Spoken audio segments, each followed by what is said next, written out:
almost all the way through Valentine's Day, and it's basically the same as ever, really. Has anything changed? Is there anything specifically different about today? Very little, I would say. Very little. Nothing. I just looked here and I realised that I've got some poems on the floor, and do you know what? I'm just going to amuse myself by reading some of these poems that are, roughly speaking, love poems that I've written over the years. Very roughly speaking, some of them. But, yeah, I'm going to start because there's nobody here. Yeah. Hello, nobody. How are you? Oh, I'm fine. Oh, well, me too. I'm really fine. That's good. What shall you read? Oh, you shall read a love poem. Shall you? Is it a love poem, Elise? Yes, it's a love poem. Where is it? There's nobody here anyway. Oh, look, here's one. It's called Old Lovers. When I mentioned his name, I didn't mean to go conjuring monsters, recreating long-dead phantoms to haunt me all the time. Funny how disclaimers can lead you back to what you hoped you'd leave. That's not even. What's the point? Shall I do it again? Do you even care? I don't know. Hello. Oh, lovers! Yes, I'm going to do it again. When I mentioned his name, I didn't mean to go conjuring monsters, recreating long-dead phantoms to haunt me all the time. Funny how disclaimers can lead you back to what you hope to leave. I'm not beginning to believe what I don't say. It must mean something to be written here at all. Indeed, it must. It must. It must. Yeah, I'm going to carry on because nobody's told me not to. I've driven somebody away. Aha, 2 people. And then, oh look, another cup of coffee. Is this a love poem? Hello, happy Valentine's Day, Gina. Another cup of coffee. I've had 3 cups of coffee and I'm feeling queasy. Can't sit up straight and dizzy when I lie. Last night's dreams keep reoccurring. I was riding a horse. I thought in the dream, how wonderful to do it without practicing. I'm reading poems, Boheme. Now I can put it on my CV and get a proper job. Pity. It reminds me of the first time I had sex. 5 cups of black coffee and nothing to eat all day. Mid-morning, he unbuttoned my dress and left the room. Returned to find I hadn't done it up again. Surprised. So was I. Wrote about it at the time. All hopelessly romantic stuff about lost innocence and violation. Really, it just made me ill. Of course, that could have been the coffee.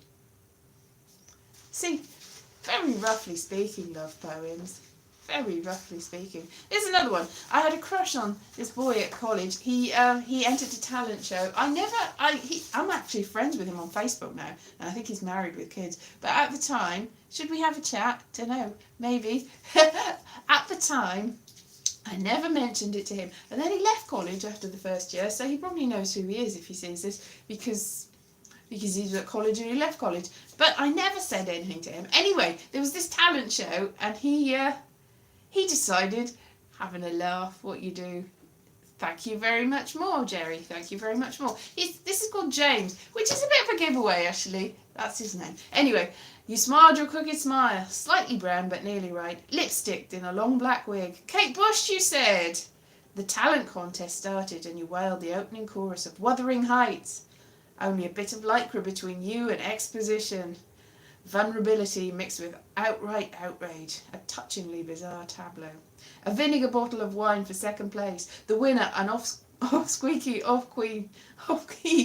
can't even read it, off-key soprano singing show tunes. We profess surprise. Now that's the ending as it is in here. The original ending was, it was then I realised I loved you, or something like that. Anyway, hello Betnad. So I'm going to carry on reading these because why not? Why ever not? Why ever not? Why ever not? There's probably a good reason why ever not. Yeah. Oh, this is a good one. This is a found poem. That's what this is known as. Could be, Jerry.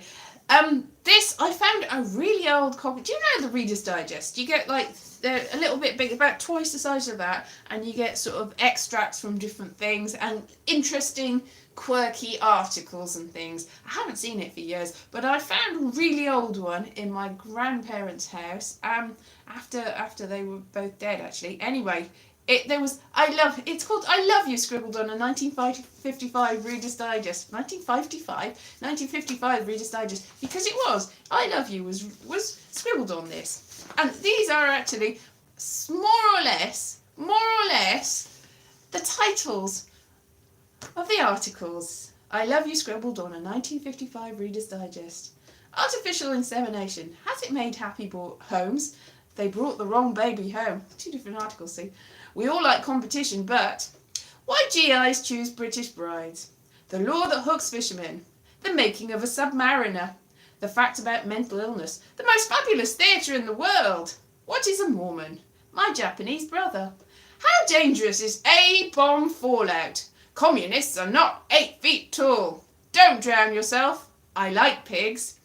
Anyway, that's actual, more or less, the titles of the found poem. Everybody, found poem. Yeah. So I'm going to carry on reading. Why not? Oh, good. I'm glad. Is this a love poem? This is a sort of love poem in that friendships can be poems. Friendships can be loves, I suppose. Anyway, the person that this is about recognised themselves in it and got into you lose touch with people, got into contact with me years later. So if you're here, hello, it's called carbon dating. It's because I'm not concentrating, too busy with thoughts of what will happen when you die. The toast gets caught and browns too much, the ashes get scraped away. A strange dream that I can't even remember makes me pinch my nose. Last week when we stood in the garden, eating bitter herbs, I laughed at the faces you pulled as you spat them in the border. I tried to feed you primroses, but you drew the line at flowers. Let's have a chat. No, I don't think so, Bet. I'm cool, but thank you. Hello. Not at the moment. I'm in the middle of a poem, but hello. Yeah, and now you tell me that you've lost your sense of humour. Phone me from work just to say that everything I've ever thought is worthless. I try to understand your point of view, then realise it's easier if I don't. Anyway, the flow. I'm going to carry on with this because I can, and then we'll have a chat. We'll have a chat when I do a couple more poems, because why not? Why not? That's not a love poem. This is a poem. Yeah, is this a love poem? I don't think it is. It's got lust in it. Some of these have got lust in them. Which one? Yeah. I'm sure there's more love poems. I haven't had a great deal of love in my life.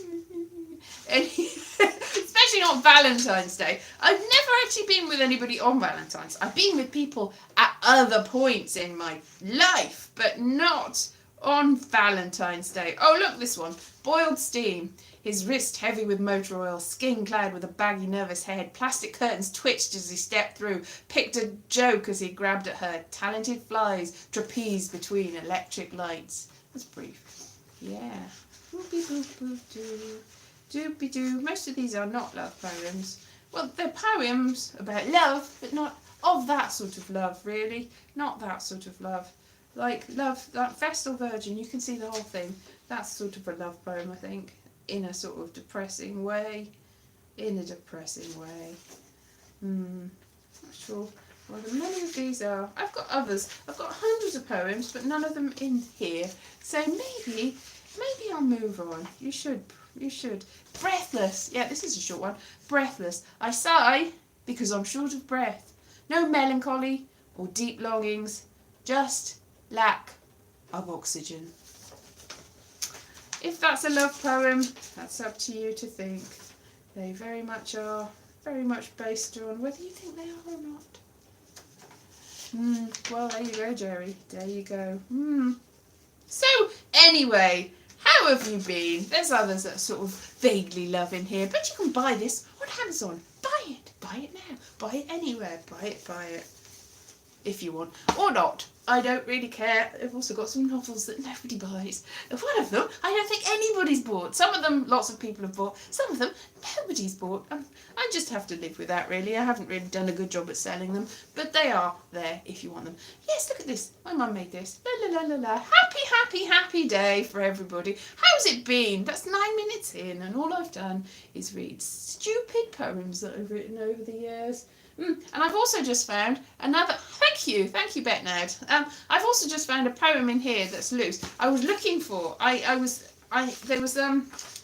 was a thing that was looking for a specific subject there, and I wrote a poem about a friend of mine, and and I couldn't find it, so I had to rewrite it, and I've just found it. Too late. But it's a happy Valentine's, Terry. Happy Valentine's Day, everybody. It's a day like any other day, really, isn't it? What have I done today?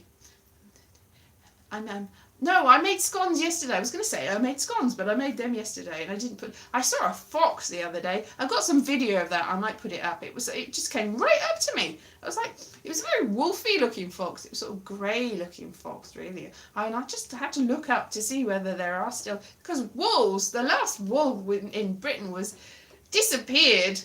Was actually driven away and not alive anymore. Hundreds of years ago, so I'm pretty sure it wasn't a wolf, but it looked quite a wolfy fox. That's all. Very small. It was fox-sized, but wolf-looking. It's pretty much sure. Thank you very much, Joe. It's pretty much. It was definitely. I'll put the footage up, and you'll go, yes, that's definitely a fox. I don't know why there was any dispute about that, but it kept looking at me, and I was like, hello, fox. It was like exactly like that, and I was like, yeah, I'm gonna film you, fox. And it ran into somebody's garden, and I'm like, yeah. It's like, looked at me again. It's like, you're still here? I'm like, yep. And then it jumped into somebody else's garden, and then it looked around and looked at me, and I'm like, still here? Hello, fox. And it's like, go away. Leave me alone. You're like paparazzi. I'm like, paparazzo. And it just, yeah. So I've got quite an extended footage. And then people were coming past, because there's still people around. I was like, oh, there's a fox. And they just ignored me. And I was like, fair enough, whatever. I'm feeling a bit isolated and lonely lately. So I thought I'd maybe make friends with a fox, because nobody else wants to make friends with me. I just feel like most of the time I see people, but they're not really, there's reasons for seeing them, I'm still going to work and stuff, but I do feel like a bit like nobody cares, and it's, whatever, not any worse than anybody else, really, is it? The same, but, I'm trying to talk to mad foxes. Yes, foxes in London, there's loads of foxes in London. There's lots of woodlands in London, see, and also garden sheds and back gardens, so I've seen quite a lot of foxes, especially lately, because there's not completely empty streets, but there's fewer people about. Okay, Betnard, I'm not sure what you're talking about, but alright. And so there are fewer people, and so the foxes are out. Probably not werewolves, but I don't know, maybe there are werewolves. Yeah, we had this discussion, like people said werewolves. Werewolves. I say werewolves because that's a werewolf, a true wolf, a man wolf is what it means, not werewolf. It's not werewolf, it's wer, as in man wolf. Foxes aren't dangerous. Foxes are fine. It's just looked at me like, foxes are fine. Foxes aren't going to do you any harm. I mean, if you bit one, you turn into a fox, a were-fox. Yeah, anyway, foxes are fine. Maybe there are different sort of foxes, but the ones around here, yeah. Are they? Okay, yeah, they are suburban. I think they're the same as the other foxes. So, yeah, so I think I've got a week ahead. I've got a week off, and I thought I'm mostly going to stay in my house, but I am volunteering at a vaccine centre in the week, so that'll be interesting. So that's something to do for most of the day on one of the days next week. So yay! Maybe I will, maybe I won't, Betnard. It's up to me, I'll have a little think. And I've pretty much done all I can with wigs. Like, there's not much more that you can say about wigs, except here's a wig, here's another wig. Wig. My hair's getting really annoying. Maybe I'll just cut it all off and just wear a wig permanently. Why not? Why ever not? Or maybe not. I'm not promising anything. I'm not threatening anything. I'm just saying it's really annoying and it's just getting everywhere. It's like, here's a cup of water. There's a hair in it. Yeah. Here's some scones. There's a hair in it. Yep. Why is there hair everywhere? Because that's what happens with hair. It goes everywhere. Maybe I'm a werewolf and maybe I'm not. I'm probably not. So yeah, it's been a week. It snowed a lot, and then it stopped snowing. And maybe it's going to snow again this week. I don't know. But that's okay, because I don't have anything to do except for the day that I'm volunteering. And on the day I'm volunteering, I'm obviously going to be all messed up and ready. It's like, I don't know what I'm volunteering to do. I'm probably just going to be like, yes, that's you, ticked off the box. But I don't really know, because I haven't been told. It's just, yep, all right, I'll do that. That's something to do. And it gets me out of the house for a couple of hours, which otherwise I'm just going to be like this. Yeah. Really? Okay, if you say so. I can't. Yeah, all right. Well, that's quite sad if that's true, and I'm sorry to hear that.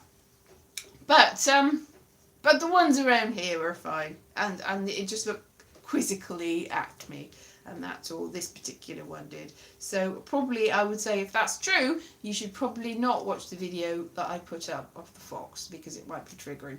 But yeah, it's just quite jolly little thing. Yes. Oh, what I found out. Have you seen my video? My video of the it's a bit like Midsummer, but it's not Midsummer with the puppets and everything. You should watch it. It's amazing. It's great. It's really good. Oh no, he's beheaded himself. Anyway, you should probably watch that. But what I found out this week, that the guy in it, there's a guy, an old guy in it that this little bear plays. This little bear plays the old guy. If you watch it, you'll see what happens with Little Bear. Anyway, the Little Bear equivalent character in Midsummer is played by this guy who turns out to be the same guy that was the young guy in Death in Venice. Now, it's a long time since Death in Venice. A long time since I've seen Death in Venice, but I have seen it. And he's, very, very young and very blonde and very pretty. And then he's the old guy. And I had no idea he was the old guy in Midsummer. Is that who said Midsummer? Old Bear. He was Old Bear. Anyway, Old Bear in Midsummer is Tadzio in Death in Venice. Tadzio. Anyway, yeah. I've read the book. Anyway, the book's shorter than the film. Have I seen the film? I have seen the film, but it's just a long time.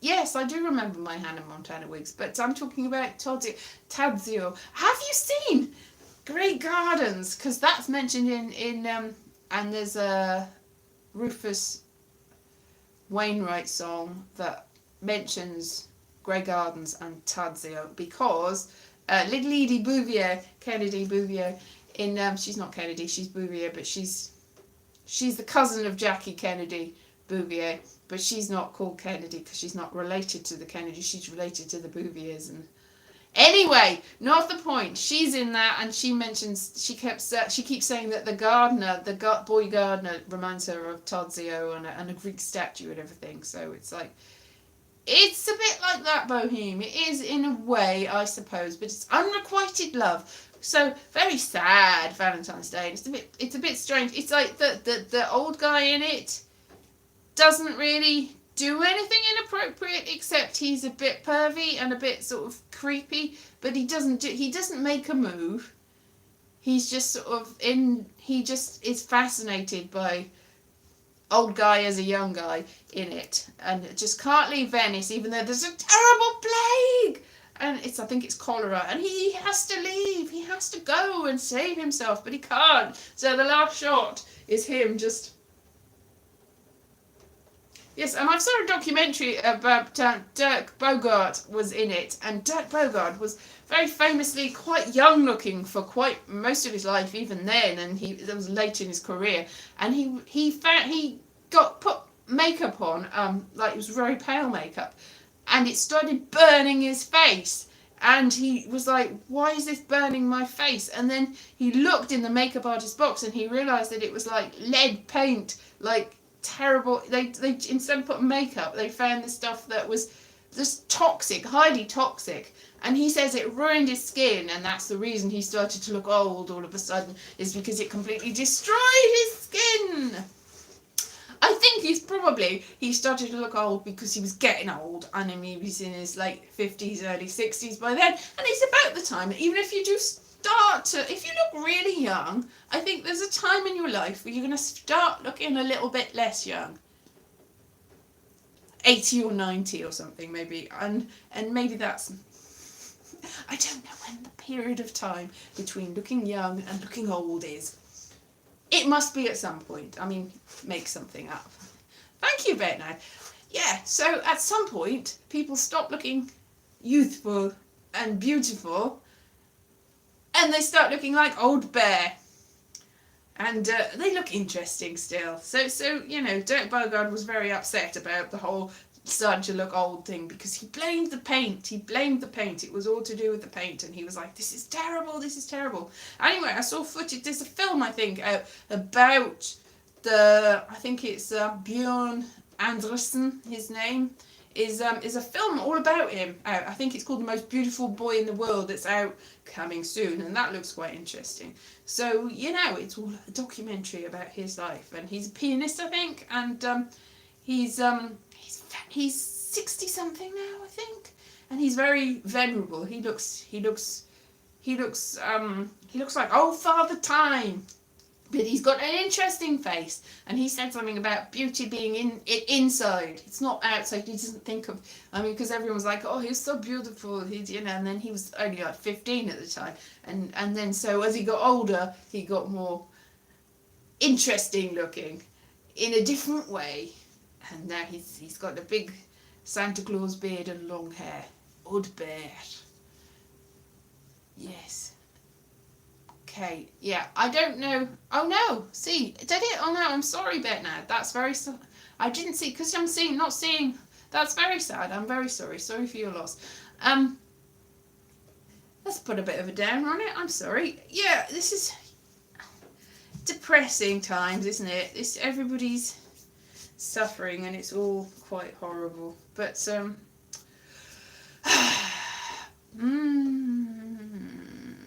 anyway, so yeah, and moving on. Yeah, trying to keep light-hearted when people are. Anyway, so this has been a thing, isn't it? A time and a place, and a time and a place for everything, and people are having chats about their lives, and life goes on, and life is hard, and life is strange. Anyway, I was talking about Old Bear, wasn't I? Anyway, watch my films and it's fine. It is fine, but maybe I'm just gonna draw this to a close now, because people are having conversations and it's got nothing to do with what I'm saying. I'm just talking, and nobody cares, and it's fine, because that's the way of the world. So thank you very much. And my sympathies and everything, and I hope that everything is fine, and my regards to you and your family, and I'm going to go now, because why? What's the point, really? Thank you very much for listening, and it's been a pleasure, and I'll see you again next week, and yeah, bye bye.